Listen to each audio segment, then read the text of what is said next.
എന്തോരം വണ്ടികളാ ഒരു സെക്കൻഡിൽ ഇതിലെ പാസ് ചെയ്യുന്നത് അല്ലേ? അപ്പൊ എന്തോരം യാത്രക്കാരായിരിക്കും പാസ് ചെയ്യുന്നത്, കാൽനടക്കാരായിട്ടും വണ്ടി ഓടിക്കുന്നവരായിട്ടും എല്ലാം. അവരൊക്കെ ഉണ്ടല്ലോ ഇവിടെ വന്നാല് ആ കറക്റ്റ് നിയമങ്ങൾ പാലിച്ചാണ് ഓടിക്കുന്നത്, ഇല്ല റോഡിൽ കൂടെ നടക്കുന്നത്. നമ്മുടെ നാട്ടില് പല സ്ഥലങ്ങളിലും കണ്ടുവരുന്ന ഒരു സ്വഭാവം എന്ന് പറഞ്ഞാല് അവർക്ക് സീബ്ര ലൈൻ, ക്രോസിംഗ് ലൈൻ, അതായത് സിഗ്നലിലുള്ള ആ ലൈനുകൾ എന്തിനാണെന്ന് അവർക്ക് തന്നെ അറിയത്തില്ല. അതുപോലെ ആ സീബ്ര ലൈനിന്റെ തൊട്ട് പുറകിലൊരു കനം കൂടിയ ഒരു വൈറ്റ് ലൈൻ ഉണ്ട്, അതെന്തിനാണെന്ന് അറിയില്ല. പലപ്പോഴും നമ്മൾ വണ്ടി കൊണ്ട് നിർത്തുമ്പോൾ ആ വൈറ്റ് ലൈൻ മറികടന്ന് ആ സീബ്ര ലൈനിന്റെ മുകളിലാണ് നമ്മുടെ അവിടെ ആൾക്കാർ വണ്ടി കൊണ്ട് സ്റ്റോപ്പ് ചെയ്യുന്നത്. ശരിക്കും അത് ആളുകൾക്ക് ക്രോസ് ചെയ്യാനുള്ള ലൈനാണ്. ഈ രാജ്യത്ത് വരുമ്പം ആ സീബ്ര ലൈനിന്റെ മുകളിൽ നിർത്തിയ അല്ലെങ്കിൽ ആ സീബ്ര ലൈനിന്റെ മുകളിൽ നിർത്തി പഠിച്ച ആളുകൾ ഈ നാട്ടിൽ വന്ന് വണ്ടി ഓടിക്കുമ്പം കറക്റ്റായിട്ട് ആ സീബ്ര ലൈനിന്റെ തൊട്ട് പുറകിലുള്ള ആ വൈറ്റ് ലൈൻ സ്റ്റോപ്പ് ലൈൻ എന്നാണ് പറയുന്നത്, ആ ലൈനിന്റെയും പുറകിലായിട്ട് പ്രോപ്പറായിട്ട് നിർത്തും. നിർത്തിയില്ലെങ്കിൽ അന്യായ ഫൈൻ കിട്ടും. കാരണം ഇവിടെ നിയമം അതാണ്.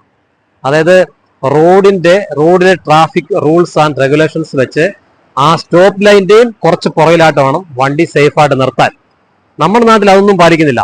ഇവിടെ കറക്റ്റായിട്ട് ആൾക്കാര് ആ ലൈനിന്റെ പുറകിൽ കറക്റ്റ് നിർത്തുന്നത് ഞാൻ കറക്റ്റായിട്ട് കാണിച്ചു തരാം. എങ്ങനെയാണ് ഒരു ഡ്രൈവർ സിഗ്നൽ വരുമ്പം ബിഹേവ് ചെയ്യണ്ടേ എന്ന് കറക്റ്റായിട്ട് ഞാൻ കാണിച്ചു തരാം. കൂട്ടുകാരെ, ഞാനിപ്പോൾ നിൽക്കുന്നത് അബുദാബി സിറ്റിയിലെ ഒരു ട്രാഫിക് സിഗ്നലിലാണ്.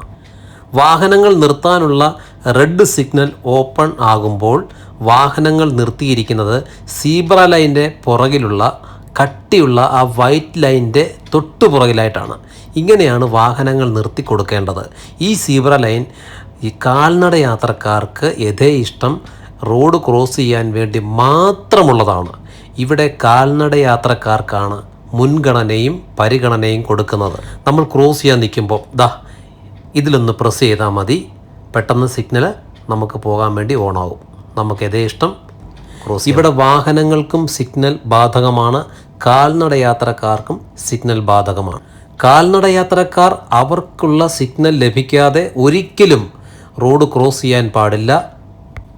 വാഹനങ്ങൾക്ക് സിഗ്നൽ ലഭിക്കാതെ ഡ്രൈവർ ഒരിക്കലും വാഹനം മുമ്പോട്ട് ചലിപ്പിക്കാനും പാടില്ല. നമ്മുടെ നാട്ടിൽ പല സ്ഥലങ്ങളിലും വാഹനങ്ങൾ സ്റ്റോപ്പ് ചെയ്യുന്നത് ഈ സീബ്ര ലൈനിൻ്റെ മുകളിലായിട്ടാണ്. അതുകൊണ്ടാണ് ഞാൻ ഈ വീഡിയോ ചെയ്തത്. Thank you. കൂട്ടുകാരെ, ഈ ഇൻഫർമേഷൻ ഷെയർ ചെയ്ത് മറ്റുള്ളവരിലും എത്തിക്കാൻ ശ്രദ്ധിക്കുമല്ലോ അല്ലേ?